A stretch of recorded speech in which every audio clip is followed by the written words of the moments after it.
Good morning, friends and family of friends. Welcome to the 172nd episode of Morning Minutes, and happy Tuesday the 16th, everyone. Belle and I hope you all had a great day yesterday. It was truly a picture-perfect day to start our week.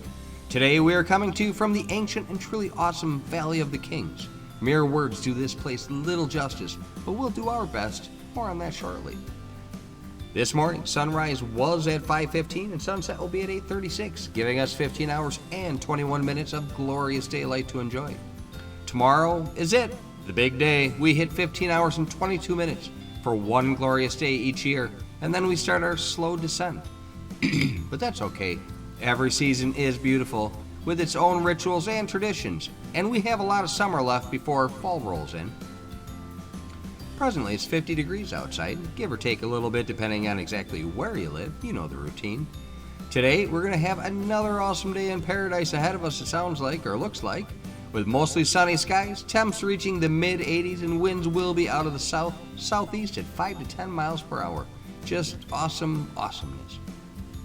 From our family of friends celebrating birthdays today, happy birthday June Gill, Steve Wandry, Eric Michael Will, Cindy Gerard, Cody Cratchit, Janie Ann, and last but certainly not least, our good friend Scott Yost. Our celebrity birthday shout out starts with a young singer and actress who landed a role on the Netflix movie Richie Rich and on the Disney show Best Friends Whenever. Laura Taylor turns 22 today. Our next celebrity is a beautiful actress who gained fame as the star of the gymnastics drama titled Stick It back in 2006, as well as her performance in the movie Reaper. She received widespread fame for her starring role in ABC's show Rookie Blue in 2010, and in 2018 she began starring in Maggie Bell in the CBS series FBI. Missy Peregrine turns 38 today. For all you golfers out there, today is the birthday of a World Golf Hall of Fame inductee who won his first Masters tournament in 2004. Then he took the title again in 2006 and in 2010. Phil Mickelson turns 50 years old today. All right, moving on to this day in history. On today's date in 1884, the first commercially successful gravity-powered American roller coaster goes into operation. The Switchback Railway at Coney Island, New York charged 5 cents a passenger and averaged $600 a day. Riders would climb a tower to board a large bench-like car and were pushed off to coast 600 foot, traveling at an average speed of about 6 miles per hour down the track to the other tower. At the top of the other tower, the vehicle was switched to a return track or a switchback. On today's date in 1903, Ford Motors officially opens its doors to the public when Henry Ford files papers to incorporate his auto manufacturing business. If he could only see his namesake automobile lineup today, I have to imagine that he would be quite impressed. On today's date in 1978, the hugely successful movie Grease, starring John Travolta and Olivia Newton-John, opens up. And on today's date in 2008, Honda delivers the first 200 Honda FCX Clarity, which runs on hydrogen and electricity, emitting only water vapor. They're only available on lease and in California, where there are a few hydrogen fueling stations. But boy oh boy, that's a game changer when they crack that nut. We would have an unlimited fuel source with no pollution. A win-win.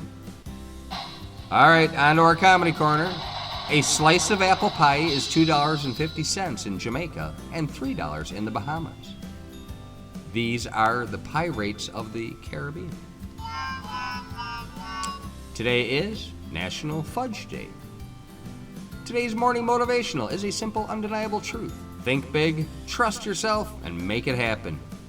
You have the power, enough said. Let's continue our journey through Egypt with another virtual adventure of the Valley of the Kings. To put things into perspective, we need to take a step back to the time of the Old Kingdom. The pyramids of Giza and the Nile Delta were the tombs of choice for pharaohs of Egypt's Old Kingdom.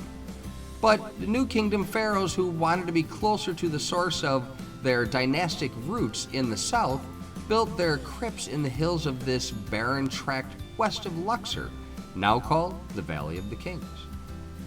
It's amazing. And The ancient Egyptians built massive public monuments to their pharaohs, but they also spent time and treasure creating hidden underground mausoleums. The most famed collection of such elaborate tombs is in the Valley of the Kings, which lies on the Nile's west bank near Luxor.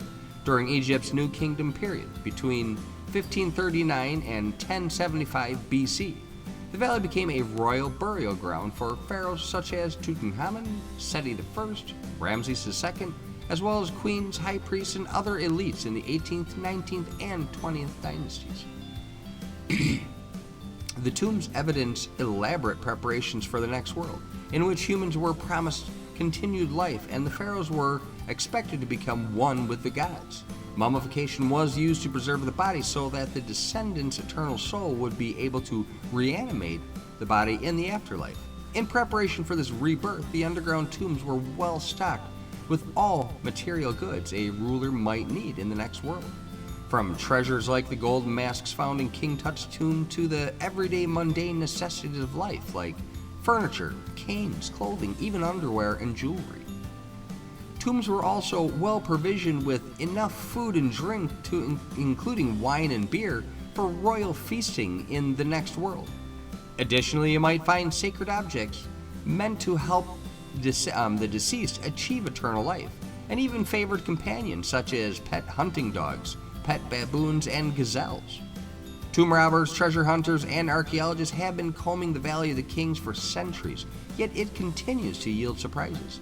Many thought that the 62 tombs discovered before 1922 represented all that would be found in the valley, until Howard Carter discovered the resting place of the boy king called Tutankhamun.